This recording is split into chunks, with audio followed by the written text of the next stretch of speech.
So first up, as if by magic, this meeting is being recorded. So this we do reserve the right to share this wider on social media. So we should do that. The topic is CMMC and GCC High. If that's not what you're expecting, you're probably in the wrong place and you might want to drop off. We're making the assumption that most folks here know as much as they need to about CMMC. This is really about how GCC High plays into that whole CMMC conversation. So we're not going to spend much time explaining CMMC. This and every webinar is far better when it's interactive. So if you're presentable, and even if you're not, jammies and cosplay, welcomed. Please turn your cameras on. Otherwise, it gets quite dry for the panel. We'd much rather see reactions and those types of things on camera. So if you can, please turn your cameras on. I want to reassure folks, there is no sales pitch here. We have folks from various organizations that have volunteered their time to share some knowledge and some insight. That's our agenda. My agenda here is to make this a bit more fun than it sounds, so I'll try. The questions are at slido.com. I've put the URL in the chat if anyone wants to add some extra questions. We did have some to start, and we've built some themes around that just to get the conversation going. I'll be keeping an eye out for more questions as they come in. So next up, panelist introductions. So bear in mind, all of these guys have lots of letters after their names, so I'm not going to go through all of those, but Dasha, she's president and founder of Stealth Group. We're a candidate C3PAO company, so we know a bit about CMMC. Dasha's a provisional assessor, CISO, that type of thing. She's ex-Navy, so there's going to be a slight kind of military theme in here. Tony Buenga, he's a CMMC strategist and provisional assessor at Redspin. They're an authorized C3PAO company as well. VCSO, 20 years experience working with NIST in federal. Ex-US Air Force, so Battle of the Forces. Inno, founder and chief architect at Net Security Corp, with a specialism in forensics and cloud security, so he knows a hell of a lot about GCC High. Matt Titcomb, CEO and senior info security consultant at Peak InfoSec. They're also a C3PAO. He's a CISO provisional assessor, ex-US Air Force. Patricio Garcia, CEO and founder at Comply, interesting spelling. I like that. Kompleye, cybersecurity and assurance firm specializing in SOC 2 and assurance requirements. They're currently finalizing their implementation of Office 365 G5. So this is kind of very real for them. So we get some actual insight there. So without further ado, I'm going to hand over to Mike Pedrick. He's Stealth Group Vice President of Cybersecurity Consulting, who's going to take us on a journey. Over to you, Mike. Thank you much, Rob. Panelists, it's really great to meet you. I'm honored to be sharing this space with you today, and hopefully we can have a little bit of fun with some of these questions. And to all of you who are attending, thank you for being here as well. We couldn't do this without you. I'll start out with an easy one, right? We've already established that we're going to leave the explanation of CMMC alone for the purposes of this webinar. We'll assume everybody's aware at least of what CMMC stands for and its purpose in our system, in our environments, et cetera. I'm imagining there's a lot of small to medium and even large organizations who are just chomping at the bit to know what they need to do to be CMMC compliant. And so today we're going to focus primarily on Microsoft 365 and the various levels of tenant that are available to organizations and what they mean in the broader scope of CMMC compliance, or what we think they mean in this case. So I'll play the part of a client right out of the gate, and I will ask anybody on the panel who wants to answer this, can you just confirm for me that as soon as I subscribe to Microsoft 365 GCC High, I'm done, right? That's it. That's all I got to do. Now I'm compliant. Is that true or not true? I'll take the question. So just to get everybody up to speed, my name is Ino Aurora with Net Security. GCC High, just to put it in perspective, right? Everybody's familiar with the FedRAMP, FedRAMP process, right? So the government basically says that if you are trying to sell any services or provide any kind of cloud-based services, you have to have FedRAMP compliant, right? So whether it's a low categorization, moderate categorization, or high categorization, right? So the notion of GCC High is basically Microsoft FedRAMP environment, cloud environment that have different levels, right? So you have low, you have moderate, and you have high. So just for clarification, the discussion here is basically if I am in the, or the question is, if I am in the GCC High environment, am I done?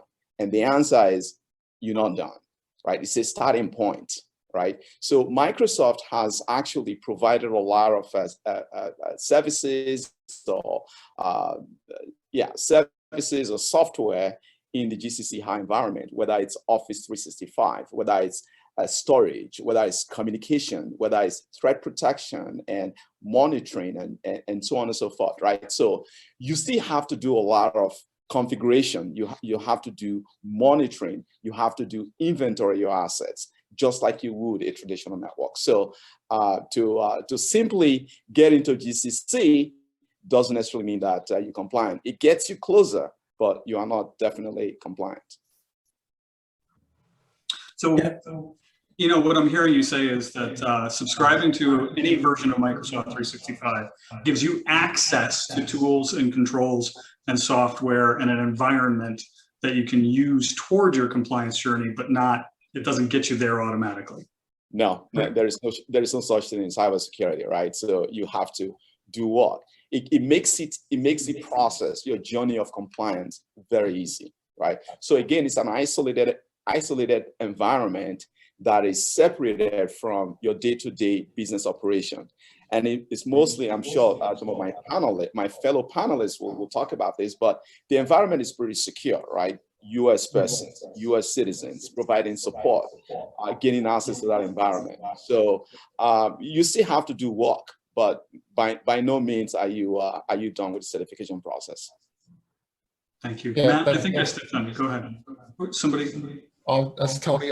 So yes, that's a good point. And you just can't look at the technical implementation. As you asked Mike at the top of this session is, you implement it, you're done. No, you're not done.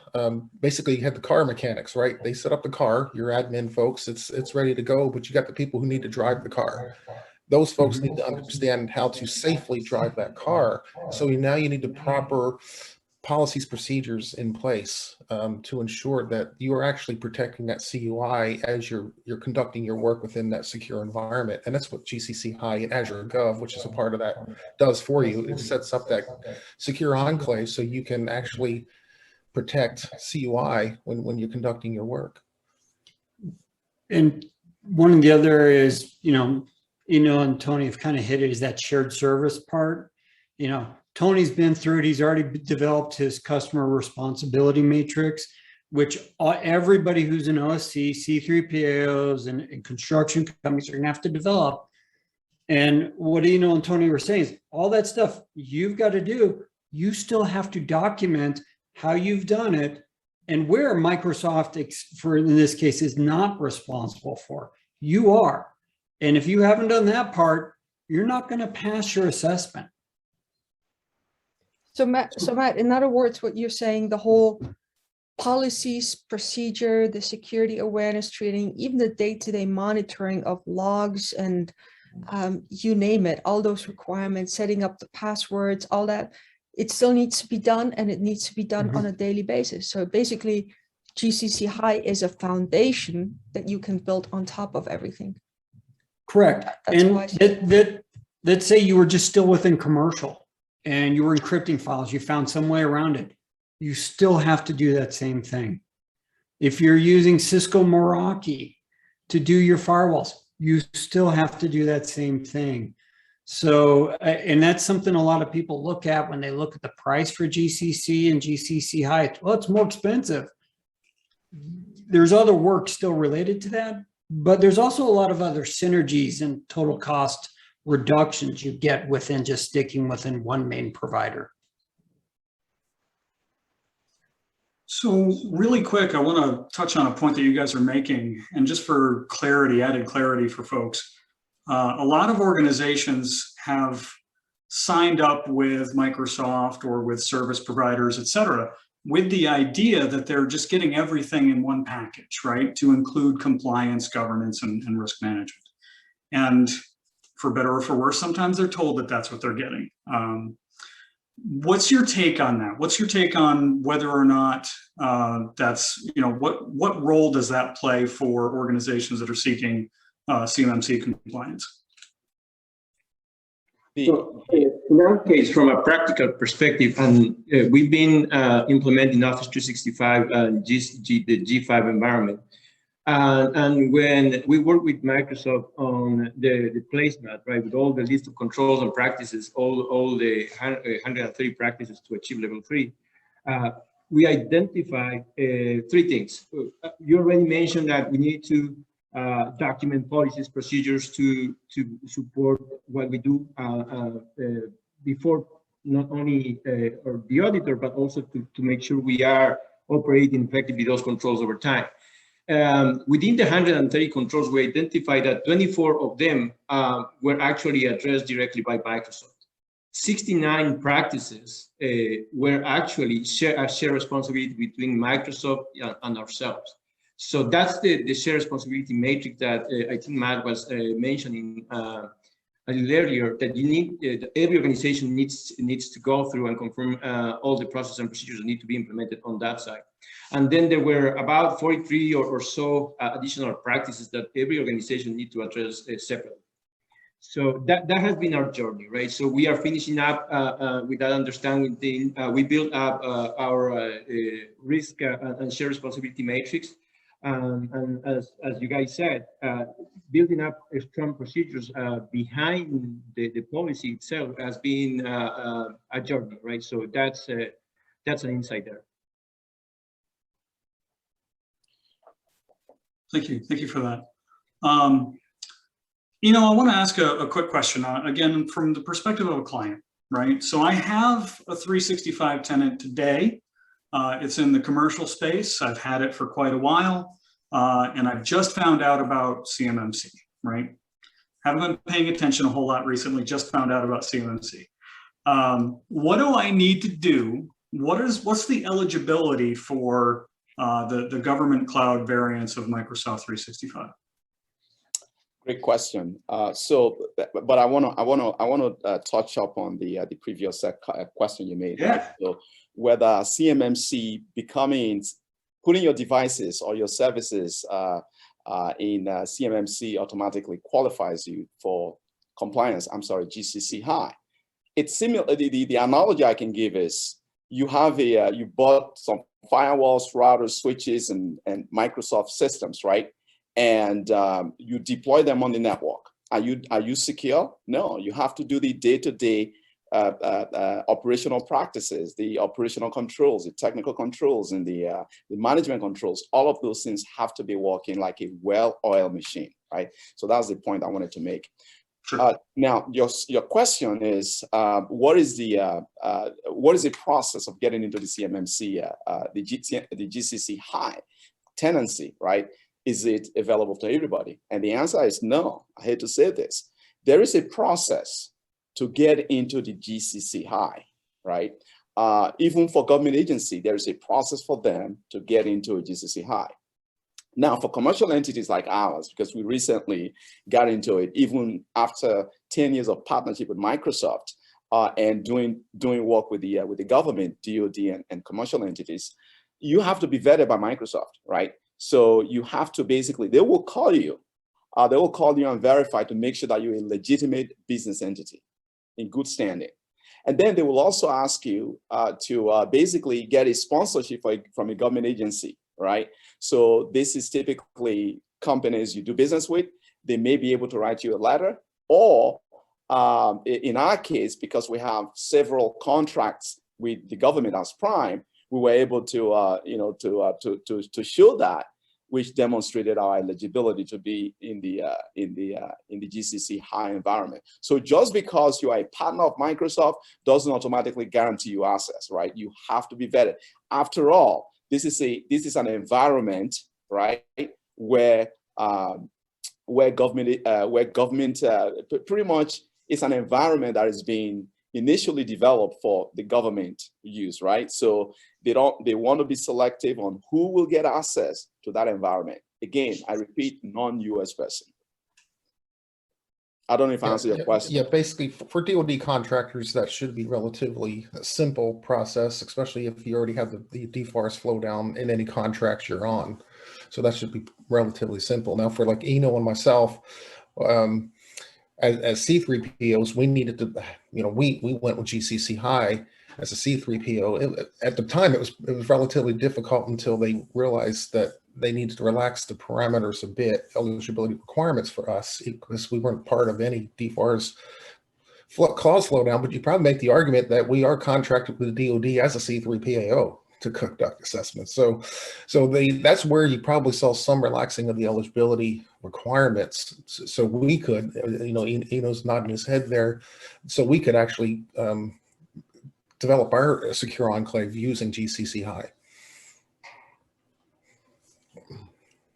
Right on. Another advantage of a C3PO using GCC High, now we are a user, right? We're not only, that one of those commercials, we're not only the owner, but we're the member, right? So we're actually driving GCC High ourselves as a member, not just the shop owner. Right. Like that old Hair Club for Men commercial, right? That's the one I was trying to think of. Exactly. Yeah. That one. Exactly. Not just a client, not just an owner, but also a client. Exactly. That's what I was trying to refer to. Right on. So on that note, I mean, I feel like you opened the door for me. How do you feel Microsoft 365 and, specifically the government cloud variants, because I know there's some truncation of the feature set for the 365 ecosystem. How well equipped is that environment, do you think, for organizations that are seeking CMMC certification? Tony, Matt, anybody? Well, I don't want to monopolize the conversation, but the one thing I want to say though is that it isn't mature. All right, it is not mature because think of the GCC environment, GCC government environment, right, as being a FedRAMP environment. It's gone through accreditation, right? That means as Microsoft develop new innovation that they want the government to consume, it has to first deploy to the commercial environment, right? Let everybody chew on it, understand it, basically kick the tires, and then they will say, oh, now let's go through the FedRAMP process again, because when there's a substantial change in technology, you have to basically go through the FedRAMP process, make sure those changes or new software passes through the compliance process before they actually migrated to the GCC High environment. So if you're looking for that cool technology that is in the commercial cloud, you may be disappointed, right? Because again, when you call technical support, you are going to be dealing with a US person. You're not going to be dealing with somebody in India or Philippines, right? So resources in the US is short. So from a maturity standpoint, the GCC High environment isn't as robust as as the commercial. Nonetheless, is far more secure, in my opinion, than the commercial platform. No, that's right. Office 365 commercial, which most companies probably already have, you can probably meet the 171 requirements as a flat, compliance.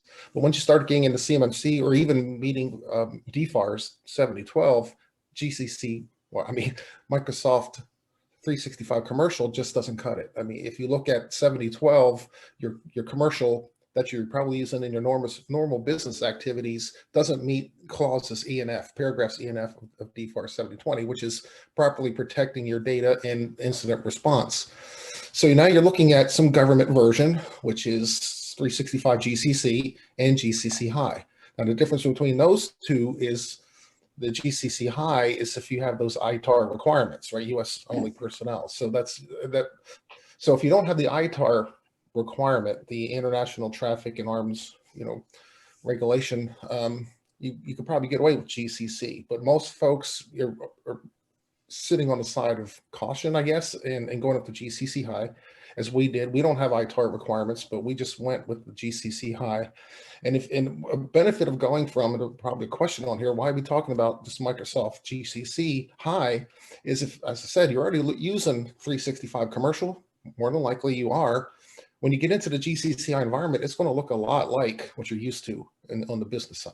So that's one benefit of using GCC High. Thank you, Tony. I have a quick question here. So if it still does not address all of the CMMC requirements, what options do companies have to actually get into or meet CMMC compliance? Because earlier we talked about it. It's a foundation. It's a foundation to get you started. But on top of that, and I think you just mentioned it, incident response, the whole monitoring, all of these things that pretty much need to be an add-on. You may or may not get everything from GCC High, but everything that is extra from the baseline, you're going to pay for it. You're going to have the people sitting there doing it for you, and it's still part of it, your shared responsibility. So so I think we all agree that GCC High is not the solution for everything. So what's the best approach that we can give companies to just really go for it or not go for it, or to consider before they make that jump? Because it is a difficult one. It's going to cost, and it's not going to solve all problems. So by default, we recommend starting off in GCC High. You're absolutely right. We have a firewall. I have to have a safe for anything like that. There's a lot of other stuff that they're not going to provide. That being said, for peak InfoSec, we live and breathe in GCC High, SIM, everything else, alerting, incident, and Defender for endpoints. And I'm on a Mac, and our Linux systems are even tied to Defender for endpoint nowadays. What we've seen in the work that I've done with the standards working group with the Microsoft team is we've worked with them. A year ago, yeah, I do basic stuff. In the past 6 months, what Microsoft is investing and throwing into GCC High and accelerating, as Eno pointed out, that FedRAMP process is insane. And they just released, I just saw it this morning, Planner in GCC High. So they're quickly throwing things that are on the commercial side and putting them up, not only because we want them, DoD wants them. So again, there's pressure from DoD and their DoD cloud to use it. So to your point, Dasha, yeah, it's not going to do everything. You need to have a firewall on premise. You need to have the ability to know how to respond to the incidents and alerts that pop up. But hands down right now, instead of getting piece parts everywhere, and on top of that, customer responsibility matrices, configuration, skills, etc., we just recommend start with GCC High or GCC. We do have clients that are in GCC just because they don't have ITAR data. Start at the appropriate level and expand your compliance efforts out. Use that as your cornerstone of your foundation. So I want to ask the question, because we've touched on this a couple of times today, and I apologize. We can circle back to any one of these topics at any point in time, right? We've talked about GCC and GCC High, right? Or GCC High and GCC Light or something, I don't know, however you want to refer to them. But anyway, and that ITAR is specifically the delineation between GCC and GCC High from a practical perspective. But I want to take a slightly different approach, right? We know that in order to reach, or if we're handling CUI, I'll say this a little differently. If we're handling CUI, level 1, not going to make it, right? We're not, our bar is not level 1. Our target is not level 1. We're looking more for level 3. So I guess my question would be, can I seek level 3 compliance, assuming I have everything else, all my other ducks in a row? Can I seek that level 3 compliance with a GCC tenant?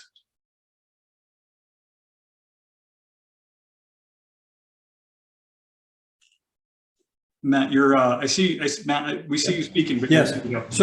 So our client, they do architecture engineering work, no ITAR data. No, and we also got to remember, ITAR data, when we talk about that, is a form of CUI called export controlled. And the GCC High enclave that's allowed to handle that export controlled is a US only enclave managed by US citizens that have met all the requirements around having access to that export controlled requirement. If you don't have that, go to GCC, okay? A lot cheaper because it will meet all of the CMMC level 3 CUI requirements. They accept the DFARS clause in there. Great. It's technically FedRAMP High, just like GCC High is, but it just doesn't, you just can't bring in that CUI sensitive data in there. Otherwise, to our previous conversation with Dasha, there's still other stuff you got to do, both inside to make sure you're done and outside within your business. Right on. Mike, got a quick question. Sure. For those people that might be listening that are small businesses, and they're looking from a cost perspective, is GCC High or GCC the only way I'm going to get compliant, or is there ever a time that you would scope out and develop a different path for an organization? Are there situations where you would say to the customer, no, GCC High is not the right approach for you, and we can accomplish it a different way? I don't think it will be prudent for any security consultant or any IT consultant, for example, to say, hey, thou shall use GCC High and GCC High alone. Because there are companies, let's say Google, for example, or even Amazon might say, hey, to hell with you. Why do I have to use Microsoft, right? I can use something else. And I can bet you that Microsoft is accelerating their offerings in GCC High because they probably realize they are a monopoly right now, right? But pretty soon, other companies are going to follow suit, right? Google is going to make the argument that, hey, we need to push for a GCC equivalent platform under the Google Cloud platform. The same thing is going to apply to AWS. So for cost, I would not make the suggestion to a customer that GCC High is the only alternative. There are others. For example, you may pitch together different technologies, whether they provide encryption, whether they provide storage services, whether they provide collaboration platforms. You can piece them together, but the challenge is that you are going to have to manage and meet all the requirements of CMMC, including the NIST 800-171 and the newly published NIST 800-172, right? So you're going to be doing all the monitoring, all the patch management, all the configuration, the continuity of business operation, the 24/7 threat monitoring, and the incident response. And so all of those type of services or security mechanisms or measures, a lot of them are taken care of by Microsoft, right? For example, they offer, threat monitoring or threat detection of some sort, and they have backup plans and encryption and DLP and so on and so forth. So, I would, as a consultant, would offer the customer the pros and cons, right? And so that they can make the informed decision to go one way or the other. If I could add something to it, the one thing that the CMMC AB or the DoD in general is also pushing is to take a look at your organization itself. How and where do you actually have your CUI? So they recommend creating an enclave, if you are able to do it, to identify what are the processes actually of where your CUI, FCI CUI is. Who all has access to it? What is the flow of your data? How do you get it? How do you process it? How do you send it back out? Where is it stored? Because not every single time, not a lot of companies might not need to move the entire organization into GCC High. or GCC in general, depending on what they have. You can build, and that's a recommendation from the board, CMMC AB and DoD, is build that enclave. If you can, create here are the people, here are the processes, and create a solution around that, rather than making your entire organization CMMC compliant. Especially if you're a small business, you may have 3 or 4 offices, but it can get very expensive. So similar to the rest of cybersecurity defense in depth, find what we call the golden nuggets. Find what is really valuable. In this case, it's the CUI information. Identify that and put the security controls around those areas, around those processes. Now, of course, there will be overlap. You may, for example, you got to have firewalls in both areas, non-CUI and CUI, hopefully. You're probably going to have incident response addressing both sides, your commercial non-FCI CUI and then your CUI enclave. At least you should as a company.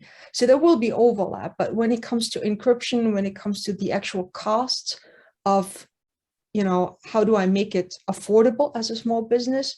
I think going with an enclave and building out those processes around it and the security around that is an approachable and hopefully an easy and I wouldn't say quick way, but at least a relative quick approach to go about this. Hey, Dasha, when you say enclave, you have to be careful when you say that, right? So how are you defining it? Are you saying an enclave is going to be GCC High environment and that's it? Or are you extending the enclave, right? Because keep in mind, when you build an enclave, right, you have people, right? You have staff or engineers or analysts that may need access to that enclave. So the question to you is, how would you protect that? How would you make sure that the data within that enclave that starts in GCC High in the cloud extends beyond, extends to the boundary of your network? In other words, are you planning on issuing separate laptops to users that need access to that enclave? How are you going to avoid commingling of data, right? So those are some of the things that need to be addressed. Exactly, yeah, and that's why I was saying it's about identifying the processes, the data flow, the people that need to have access to it.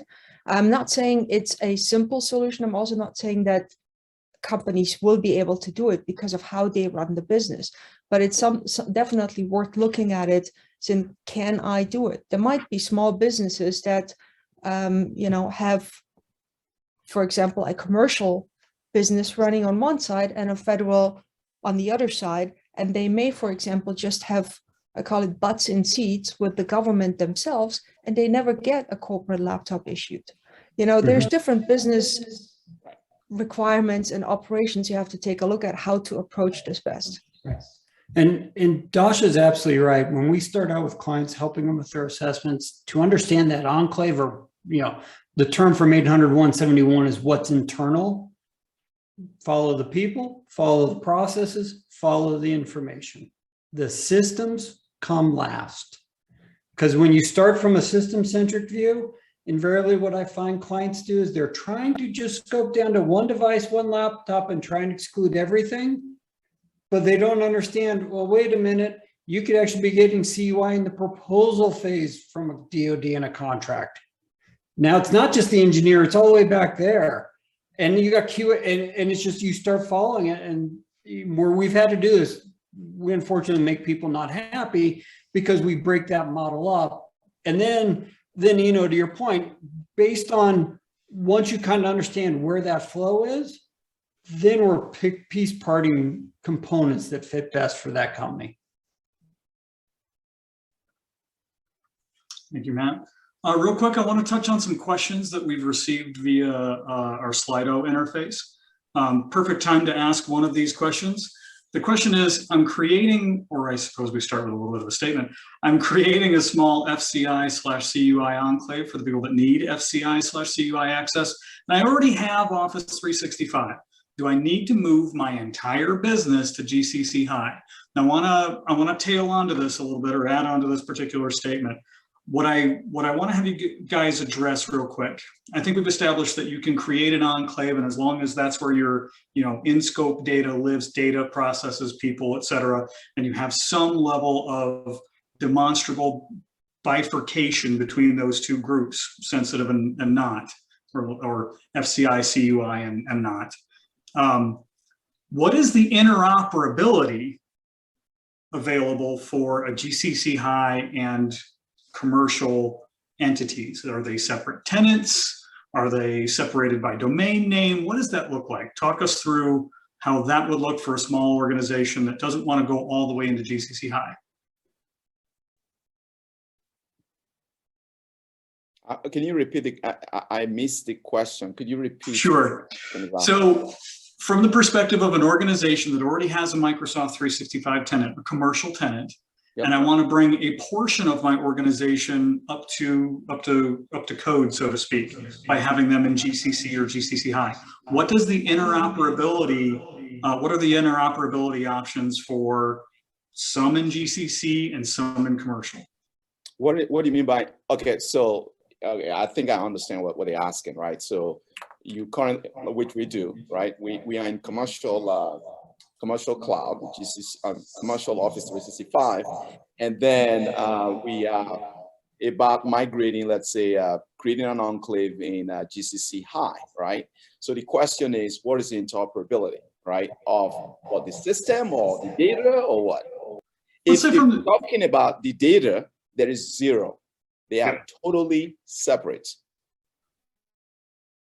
All right. So if you're talking about, so if the data is separate, the applications, the software that run in both clouds are totally separate. So there is absolutely no interoperability in those terms. So I don't know if I think, aren't you addressing more like workflow and the entire organization being able to work together with multiple applications, and they still have to get their jobs done and share data that's not CUI? How does that work between the systems? So it gets to be a challenge, right? And this is what I've theorized, right? And this is, I've done some thinking.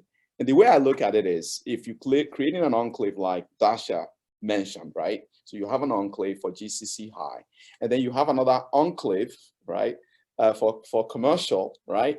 So my argument is, if you want to extend, if you really want to create an enclave for GCC High, then it has to extend. I think it was Dave or Tony or Matt that mentioned this. It has to extend beyond the GCC High environment to the on-prem, which means that, I hate to say this, but you would have to get another laptop, right? Or a virtualized or containerized machine, right? So one for the GCC operation. So I will have two emails, right? One will be for the GCC or two operational accounts, one for GCC and one for commercial. That is what I've argued, right? To really maintain the separation of the environment. So there is no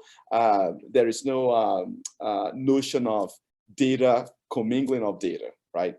I'm interested in knowing what other people have to say. That's a good point, and that's what I think the question really was getting down to. Yes, we got two different technical systems, totally isolated, but you got one person who at one point needs to be over here doing regular business. Then what do we call this? The swivel seat. He swivels his seat over, logs into this, right? The secure environment does the secure work. He's done. Logs out, logs back in, whether it's two different laptops or VDI environment, that's another technical solution that we'd be looking at. But basically, I think you're right. It's like you're going to have two different systems, two different accounts, and you're going to have to do the swivel seat thing to go back and forth. Yeah. And we all know about some organizations that have this method, right? You go to work, you're on a system, you go to another work, you're on a different system, and you come home, you're on a different system. So unfortunately, that is the requirement that this CMMC is posing. That's not a requirement, actually. Well, it is. So that's a methodology to do it. We actually operate in a pure hybrid mode.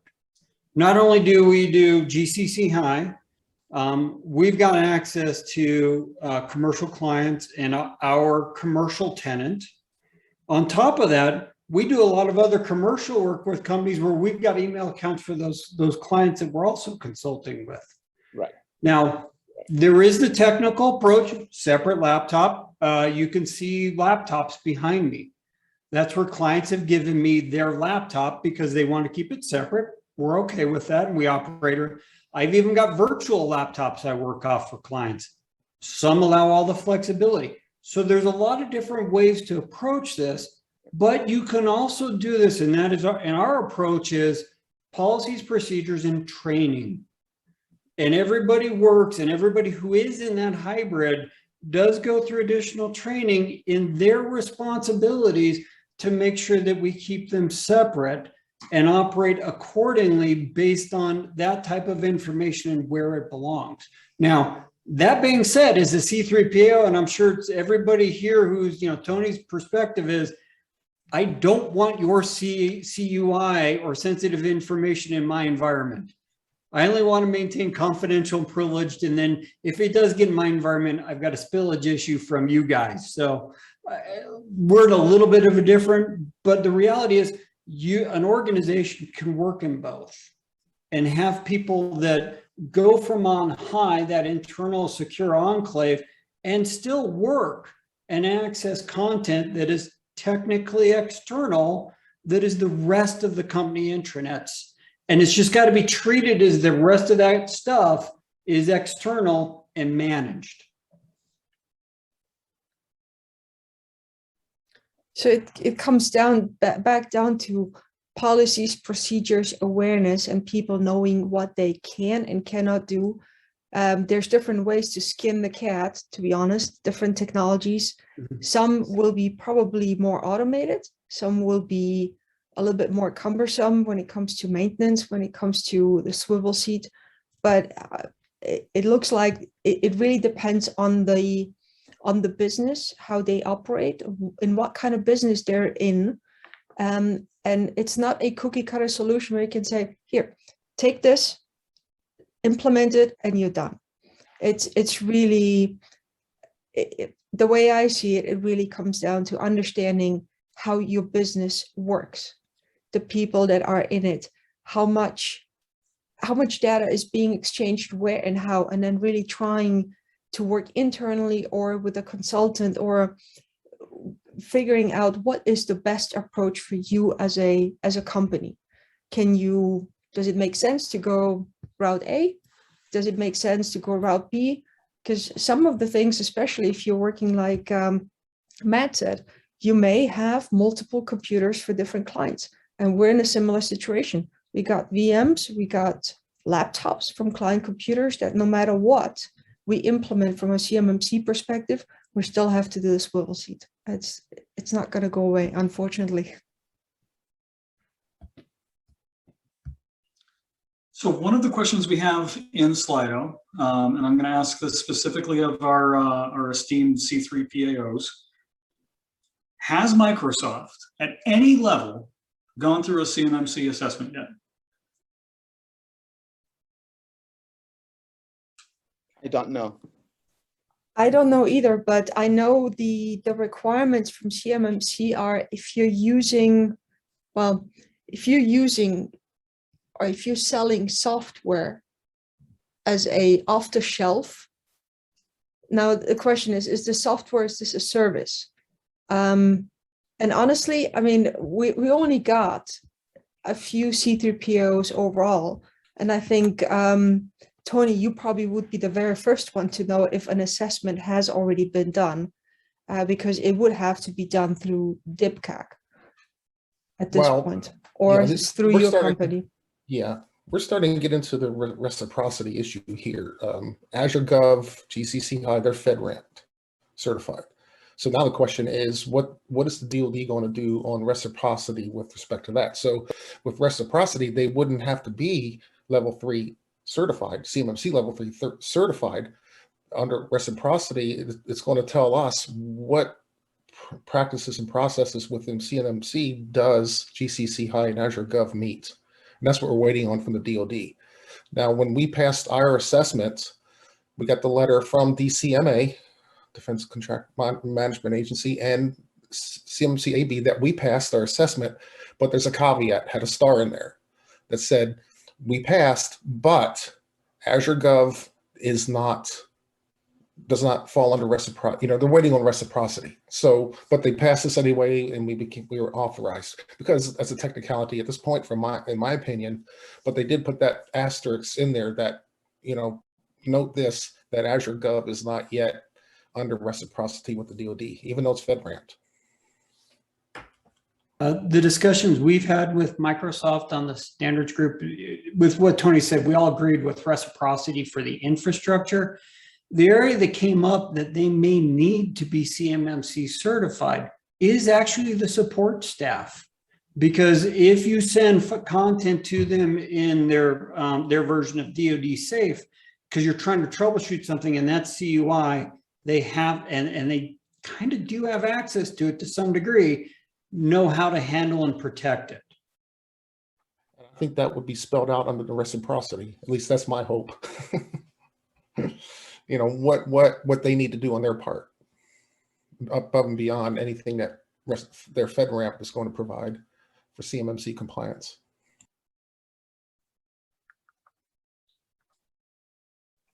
Right on. So from the perspective of a client, a small business especially, right? We're living on, a shoestring budget. We've got enough money to subscribe to Microsoft 365. We're still struggling with some of the other licensing, et cetera, right? This is sounding really expensive, really, really expensive to a small business owner. What sort of guidance or advice would you offer for those organizations? Don't look at the licensing cost alone. Look at the total cost of ownership to maintain everything. As Zeno pointed out, you can go get a lot of hodgepodge solutions. There's a lot more work and effort in hodgepodge costs that don't get accounted for when you just look at that bottom line price of a license. So think everything before you make a decision. Right. The one thing I want to add to Matt's comment is that you have to basically identify what it is you absolutely need to subscribe to, right? So you have to do you have to basically juxtapose the cost of the Office 365 and the Office 365 GCC High. You have to compare and say, do I need storage, right? And for whom, right? Do I need storage? Do I need collaboration? Do I need calendaring? Do I need threat protection? And so on and so forth. So, of course, if you order everything on the menu, it's going to cost you a lot more money, right? So you just have to do that math, right? And it may not be, like to Dash's point, you may not necessarily need it for everybody in your organization. Otherwise, again, it's going to be cost prohibitive, right? Because now you not only have the GCC account, right, a subscription to pay for, but you also have the commercial Office 365. So, you just have to do that calculation and come up with the solution that meets your business requirements. And I would throw in there, when you're considering all of the technologies and services, you don't have to bring everything in-house. You could outsource some of that. A lot of times blending that outsourced versus internal technologies is a more cost-effective way to go. Yeah, but if when you say outsource, what are we talking about? You outsourcing the underlying software that support the operation? Not just as GCC High, but like we said, GCC High is the foundation, but you have other technologies. You need to do log management. You need to do endpoint monitoring, things like that. It might be better to outsource a SIEM service from a managed services provider than it would be to try to buy that technology. I agree, but you have to now, in my opinion, you've now broadened your scope of compliance, right? Now, so a third party is managing the software. Who are they? Are they in the US? Are they based in the US? Are they following a CMMC compliance? So is it a whole new can of worms? We don't know. So you have to take that into consideration. But your point is well taken, though. Yeah, many small businesses, and some of them I've been talking to, 100% of them are already outsourced to MSPs. Yes. Mm-hmm. So you got to start from that perspective in some cases, and you're right. Okay, what's this MSP look like? They're doing everything for you. Infrastructure, log management, vulnerability management, your SIM, your SOC, everything. What do they look like? Now you're getting to questions now, doesn't an MSP need to be CMMC level 3 certified? Yeah. So now you're getting in a big can of worms here. Yeah. But Tony, it could be that the managed service provider that Dave is suggesting, it's a CMMC themselves, right? So you are within the CMMC enclave. Yeah. Or and they may have their services in GCC High that they're Yes. basically just giving out to. Yeah. So it might be an indirect way to get the solution that you need, and you might be able to combine it. So absolutely. Yes, and we are actually working with an MSP right now, and they actually found that thing, right? So the very same thing. Their customers need to get CMMC level 3, and because they are subservice organizations to them, they have to go through the CMMC level 3 assessment themselves. So in that sense, what an MSP brings to the equation, it create some efficiencies, right? I don't have the expertise. It's the same thing with for small businesses. They need to hire an external party that performs the CISO type of function, because they are not the ones who may have all the knowledge to prepare the SSP or to determine what is the best roadmap for the organization. So those two functions, the virtual CISO, the CISO itself, the MSP, I think you're going to see lots of them within the process itself.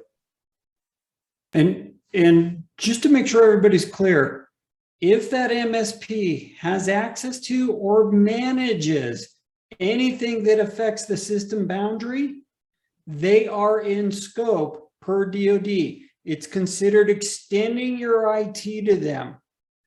And now different approaches on how to handle that, whether you treat them as staff aug, as Dasha pointed out, you give them one of your laptops and they have to do everything. But if it's their team, they are 100% in scope and have to be compliant. And frankly, I find more problems with MSPs and their practices than the clients I come in and consult with, because they're using shared accounts and all types of bad things happening with them. So you just got to make sure your MSP is a part of that team. They're in sync with you and themselves getting ready. Right. exactly, because they eventually will also, when you get your CMMC, they will need to provide a lot of the evidence. If they're managing your domains, your accounts, your vulnerability management, they're going to provide the C3PAO company or the certified assessor the evidence, the vulnerability scans, the access logs, the reports, you name it, all of this. And if you don't have the right partner with you that can satisfy that, then you pretty much just put your CMMC certification into the hands of somebody else that you may or may not trust or have not verified properly or don't. It's a risk. Let's put it, and we're back to risk management. Are you managing your third-party risk? And Dasha, you just hit what I was going to say, risk management. Unfortunately, this is what I find. Companies overextend risk acceptance authority to the MSPs. They're not being informed. They're not being decided. That MSP is deciding, we just got this alert. Yeah, whatever, we don't care. And we're not going to respond to it. Or they make changes to your firewall. Case in point, I had one MSP decide to make the firewall accessible from the internet, the management interface, because it was easier for them. Couple major violations. So again, you have to be involved and have service level agreements, and don't just trust your MSP with everything. You are extending your IT to them. That's fantastic. Comment from the chat that I think just deserves to be underscored is you can't outsource the accountability piece. And just anecdotally, my background is in MSPs, and I wholeheartedly agree that there's a lot of questionable activities in that space, and sort of a general lack of maturity from this perspective. So yeah, guidance to everybody. If you are currently in a partnership with a managed services provider, they are all things IT to you. Start having those hard conversations, especially if you think CMMC is in scope for you. And if they come back and say, well, we don't have to, don't walk, run away from that organization. Okay, really, really great conversation. I want to make sure that we have time to address a lot of these questions. And I think that one point I want to expand on a little bit, we've already sort of touched on this, that there are alternatives to Microsoft 365. There's AWS GovCloud, for example. Google would be silly if they didn't try to put something together in this space as well. Bob's House of Hosting probably thinks that they can play in this space. My question for you guys, we've been discussing GCC High this entire time, Microsoft 365 and that platform. Let's talk for a hot minute about those organizations that have subscriptions to multiple public cloud platforms. Like they're using AWS for dev and they're using 365 for, you know, internal collaboration and exchange and whatnot. How does that look from the perspective of the CMMC, you know, candidate? How does that look from an audit perspective?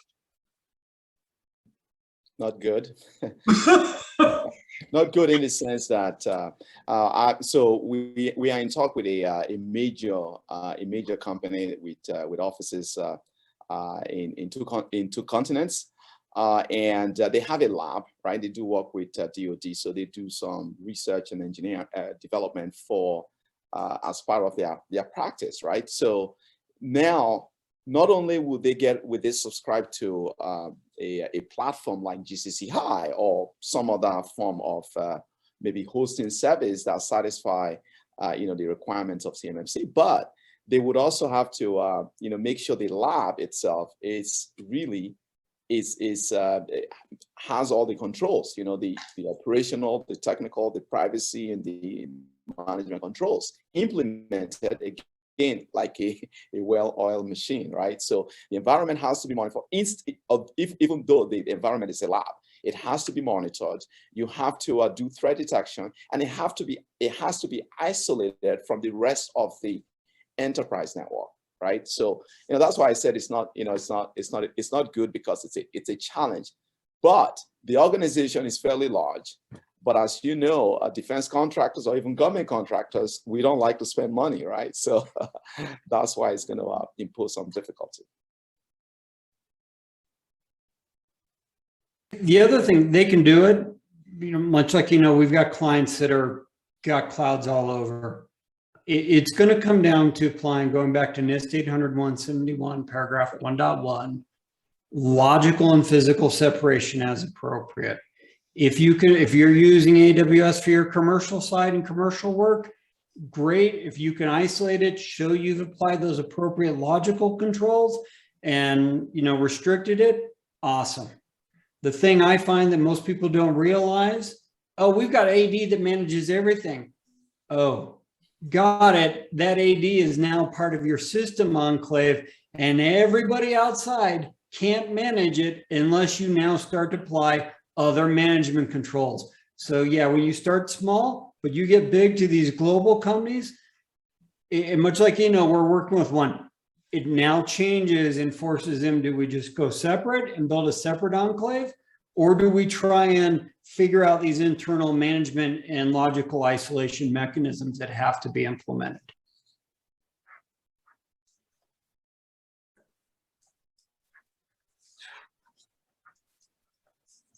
All right.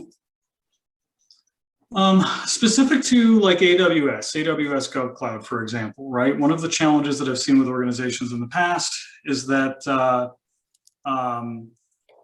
organizations look to AWS as a competitor to Microsoft 365, but like, listen, there's not a whole lot that competes with Exchange Online, right? There's a tremendous amount of market share with Exchange. And so I think there's a lot of organizations that have 365 for that purpose specifically, and then try to live in AWS from an infrastructure as a service perspective. For those organizations, right? For organizations that have said, you know, hey, I'm going to keep my email separate, but everything else lives here, right? Now we know, obviously, email is a huge opportunity for the sharing, inadvertent or otherwise, of sensitive data, right? So in practical terms, we don't have to get too far into the weeds, but in practical terms, what would an organization have to do to make sure that their email was out of scope? Or can they? The only way I can envision is that if the email is not in scope, then you have to come up with an alternate ways to get information from the customer, right? Maybe relying on, calling the customer, providing some kind of link, right? That is similar, a secure link, right, of some sort that they can upload file into and you can download file from, and vice versa, right? So unless you have something like that, even then it's going to be difficult, right? Because how do you collaborate? How do you maintain a chain? So if I'm sending email to Matt or to Francisco, for example, how do I? Is it Patricia? I'm sorry.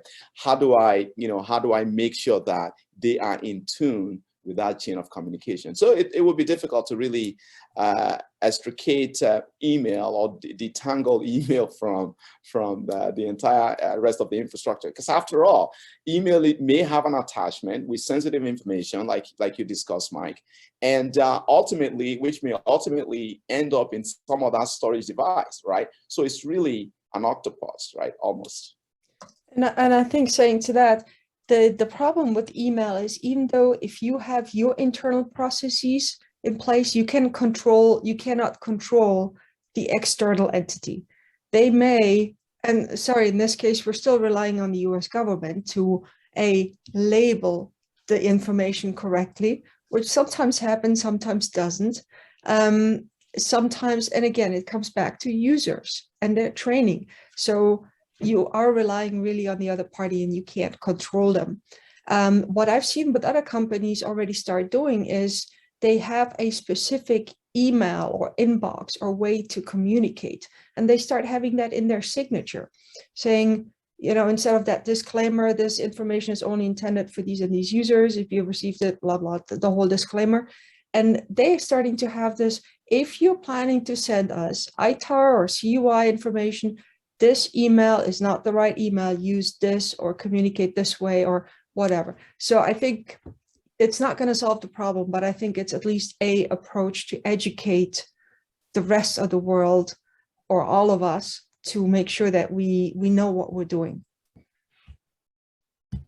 It almost wants to, it begets a question about internal or inbound relay services trying to trap known CUI, right? I mean, think of this as a reverse DLP, where the DLP is looking for things like French passport numbers and social security numbers, et cetera, and takes an action based on identifying that specific data set.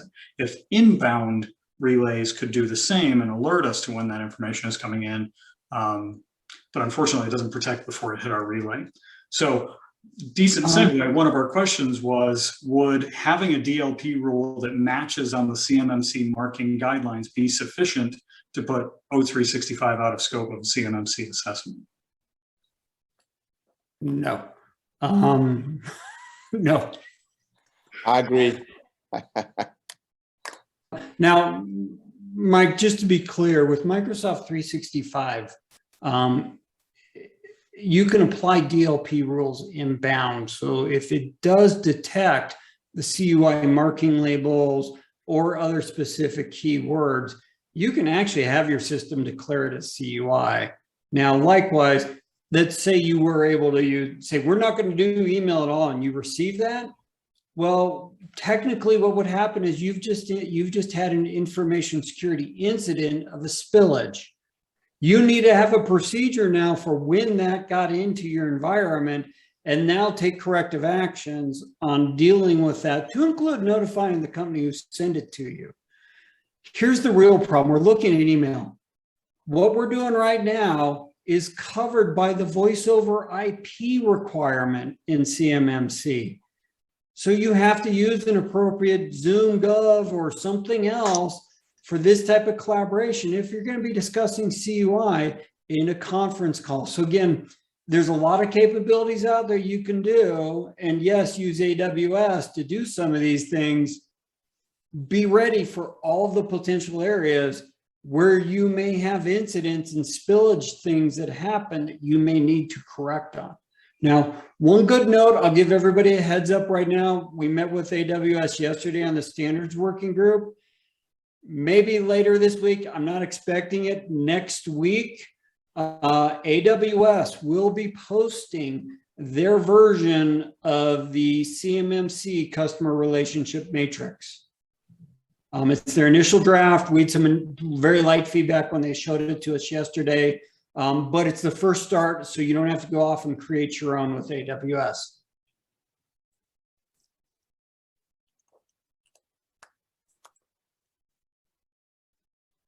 Great. All right. Okay, so we talked about DLP, we talked about some specific tools. From a Microsoft 365 commercial perspective, we very briefly earlier on in this session talked about how there's an abbreviated feature set at the GCC and GCC High level as compared to the commercial product set. I think that was one of the things that was really working against those two tenant types in the beginning. Nobody could use Teams. We couldn't use Teams for collaboration because it wasn't approved for use in the GCC and GCC High tenants. And so people sort of, resisted those two tenant flavors. From your perspective, what is the thing that you wish made the transition next, right? We talked about Planner. Planner has made it over to GCC. What's GCC missing at this point? Fair game, jump ball. I've got two. Okay. Bookings. Okay. Because it's great, people want to schedule an appointment. I'd rather have that just run completely out of GCC. And to do. I love to do on the commercial side. I track everything. It can reach into Planner and pull all that in. It's not available yet on GCC High. So for those that don't understand what Bookings is, I'm assuming it's a competitor to something like Calendly. Is that right? Okay. Okay. One thing I want to touch on, and that opens the door for me really, really well, is the 365 environment commercial side provides tremendous opportunity for integration with third-party tools that are compliant, such as, again, Calendly or Find Time. That obviously presents a tremendous risk for GCC and GCC High, because obviously everything that integrates has to be at the same or a higher level of compliance and security, right? So what advice should we give to organizations that have leaned into integrating their 365 with third-party tools? My suggestion is get those third-party organizations to get on the bandwagon to get into the GCC High environment so that there's seamless integration. I mean, that would be otherwise there isn't going to be, you're going to be disappointed to find out that you won't be able to get access to Calendly or any other calendar system or meeting planning system, network or platform for that matter, right? Unless they are actually in the CMMC or it's part of your CMMC boundary, CMMC level 3 boundary. Sorry, that's my take. One thing I would caution you with all those third-party integrations, they need to be documented in your system security plan as a part of your interconnections. Definitely. If you have not documented them in your system security plan as a part of your interconnections, and I discover them, oh crap. Let's expand on that, Matt. What do you do? What does oh crap mean? At that point in time with unauthorized interconnections, I can't guarantee you're controlling the flow of CUI. And by the way, hint, hint, wink, wink, nudge, nudge, that is the first question I'm going to ask as an assessor when I come in, and I'm going to ask to see your interconnections. I'm going to ask to see your subcontracts, your third-party MSPs. All that is where I'm starting with. And if you can't show that you're controlling that flow of CUI, everything else doesn't really matter. Right. So in that case, you just mentioned it, documentation. I cannot emphasize that more and more.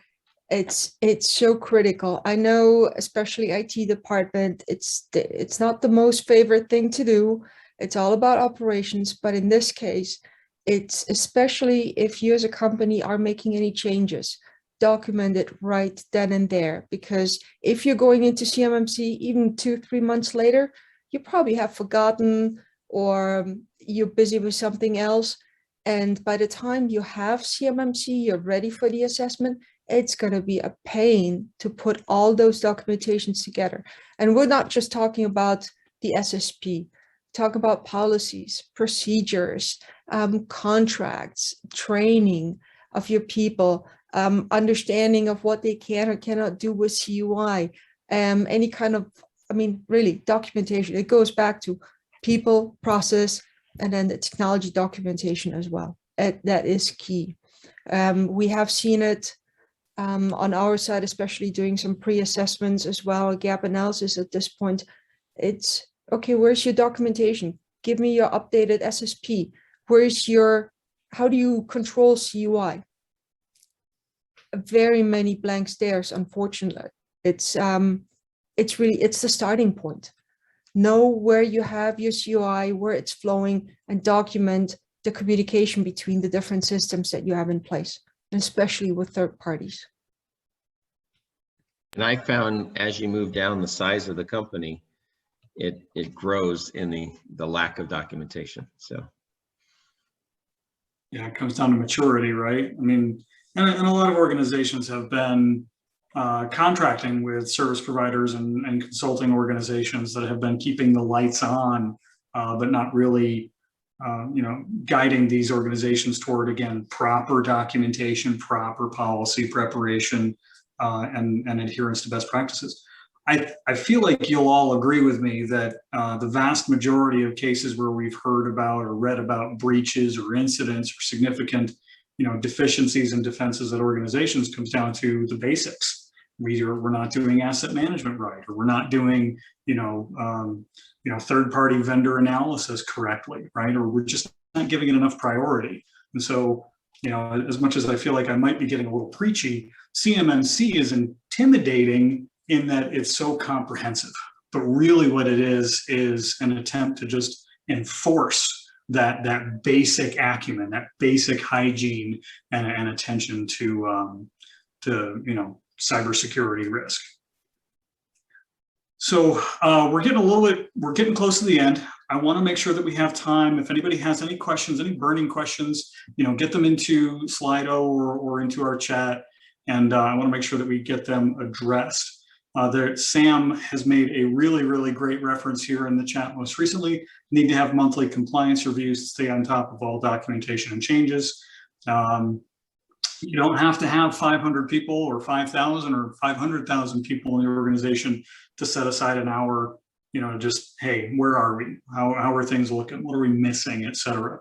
So that's a really, really great recommendation there on Sam's part. I guess I'll give the floor over. We'll start with Pat. Is there anything you want to, add to the conversation? Anything you want folks to know regarding Microsoft 365, CMMC, et cetera?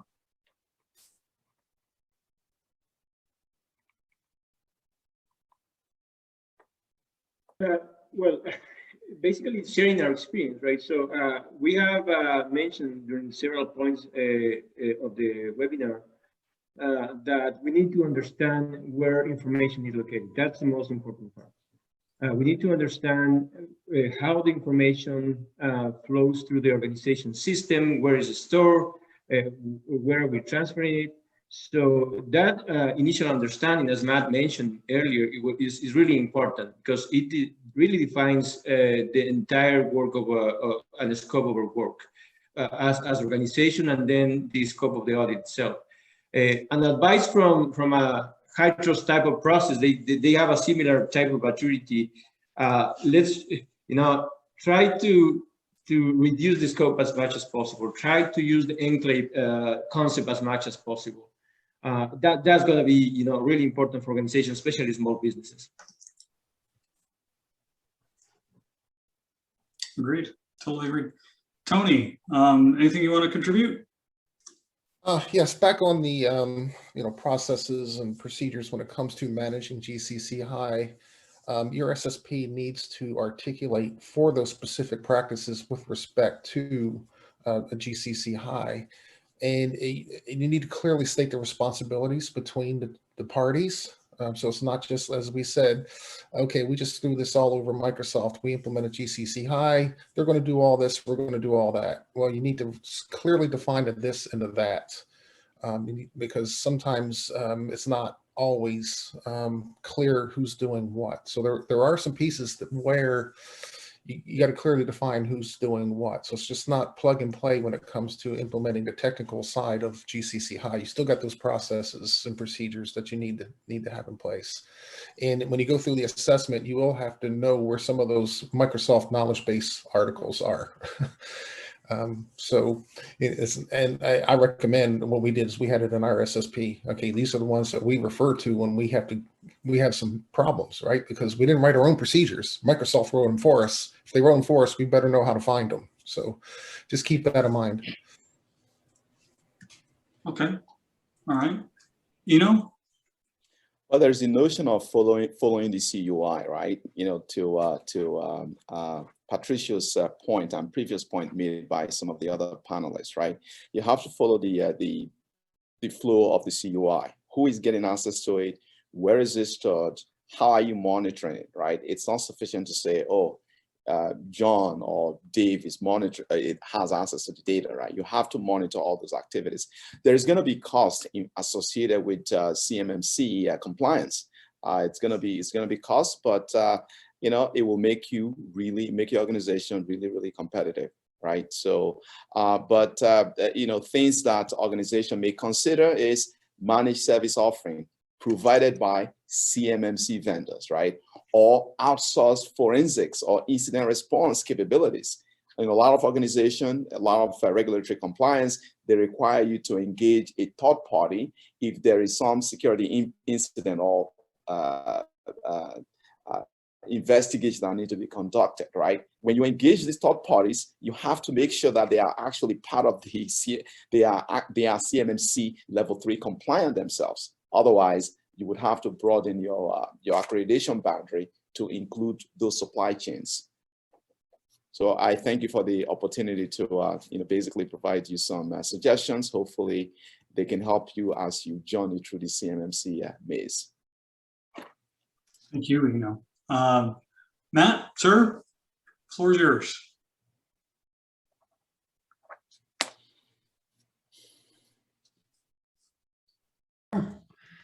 So from my point of view, I love GCC. Actually, I love Microsoft right now, where they're going from a security point of view. We work with clients on the commercial side, and they're using the full security suite. So I'm seeing where it's going for us on GCC and GCC High. It's pretty freaking incredible. If you haven't had a chance to play with it on the commercial side, please do so.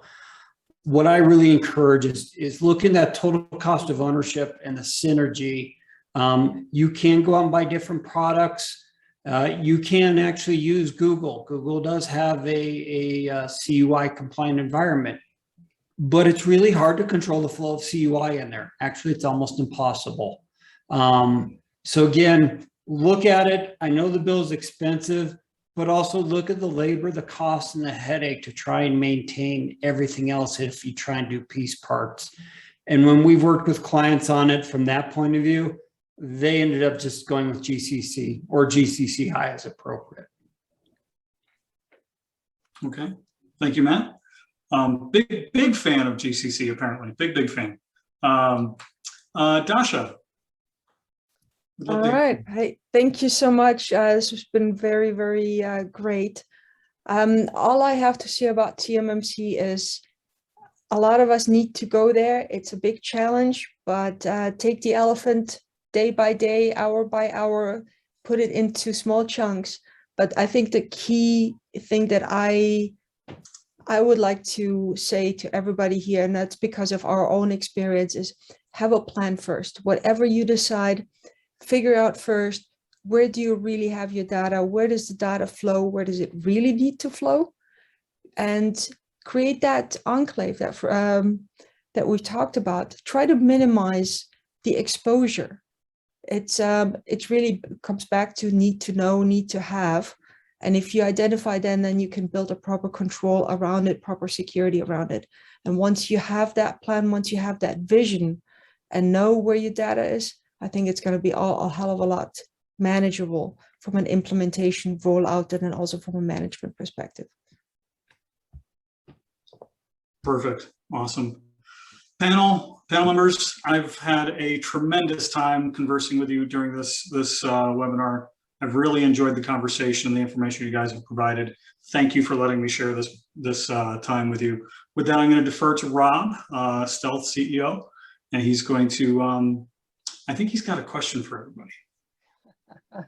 I do. First up, I've learned a load, and I won't say I'm a Microsoft convert, thanks Matt, but I'll certainly dig around and see what can't be done there. But my question is a kind of a more hierarching question. So I'm listening to this and I'm thinking back to the phrase being compliant doesn't make you secure. So I'm harking back to my PCI days, and you know the goal of any decent PCI project manager was to remove as much as possible from scope, so that you only had to focus on the card processing environment, and that's what you were assessed on, and that's how you got certified. Is there a risk here that we're so focused on FCI CUI that almost the rest of the security considerations for the rest of the organization kind of go by the wayside a bit because we're so laser focused on just this kind of DoD information? Do we care? Does the DoD care? I know it's a bit of an ethereal question, but I just wanted to, as we got another 5 or 6 minutes left, I just wanted to throw that one out there before I say our heartfelt thank yous. Of course, DoD cares, right? You know, that's one of the reporting requirements as a DoD contractor, CMMC or no CMMC. You're required to notify the government, the FBI, as the case may be, if there's an intrusion to any defense industrial base, right? So they care. The reason why I think we are focusing on GCC High environment for creating an enclave instead of the entire company is because some employees, for example, are not necessarily US citizens, right? So, and the CMMC guideline is saying, hey, you know, you have to follow these security protocols. So which adds another layer of complexity, right? Because now you have to worry about separation. How do you separate employees that do business with the government, that are involved in doing business with the government, versus the employees that may be foreign citizen, right? So, you know, so it's those type of challenges make it, I guess, possible to embark on the CMMC journey on a smaller scale instead of an organization like Boeing, for example, or SAIC, that may have 20,000 people worldwide, some of whom may not be US citizens, right? So, you know, there is a need to make a separation. And for smaller organizations that are a little more cost cautious and you want to manage, you want to stay compliant, right? And be able to manage that compliance on an annual basis, it would make sense for those organizations to consider an enclave that is, let's say, GCC High or a similar environment. Great answer, I have to say. Yeah, from a compliance standpoint, to your question, right? CMMC is just, for some organizations, CMMC is just an additional requirement. Many companies that we work with, they have additional requirements in terms of other agencies. For example, NIST 800-171 or ISO 27000 or SOC tools or HITRUST for healthcare organizations. So they, in that sense, even though they implement CMMC on this side, they still have to maintain those programs and keep that information secure as well. So. Sorry. You know, so I think that's key. Keeping, although you're keeping both practices separate, both environments separate, the practices have to mirror to each other. Actually, you may see additional practices or additional requirements included in other frameworks like PCI, for example, right? So which are stringent in nature. Yeah, I mean that's fair enough to use that analogy. You know, if you need to be PCI compliant, then it could well be that you need to be SOX compliant for certain applications too. So what you're saying is there's a kind of patchwork of different regulations and frameworks that actually mean perhaps being compliant with one of them wouldn't make you secure, but being compliant with more than one from an organizational perspective would check the relevant boxes. I want to make a point, right? So for those organizations that are worried about, I have to incur additional costs for CMMC to be CMMC compliant. Guess what? NetSecurity is a small company. We have to go through FedRAMP for our commercial products, right? So on one hand, we have a software that we're trying to do FedRAMP assessment on. On the other hand, we have CMMC we have to comply with, right? So it is, you know, it's not always fair, but you know, those are the rules we have to play with. Gotcha. David, sorry, over to you. And I would just point out, even if you never had the requirement for CMMC, the core methodology and philosophy of that framework you need in your organization. Going forward, this world's not going to get less secure or less vulnerable. It's going to get more vulnerable, and security will always be a part of our life, both business and personal. We have to have that framework that we have to put these things in place. Just like we have seatbelts in cars, we have locks on our houses. We have to secure a company, because with a small business, you get hacked and you get ransomware because you haven't put all the monitoring pieces in place and backup procedures for your data. You could close your business. I mean, you literally could close your business. So people are looking short-sighted here, I think, from a cost perspective versus long-term. Yep, that's a lovely segue into how I wanted to close. So I think we're pretty much on time. Yeah, that's a great, compliance is a snapshot in time.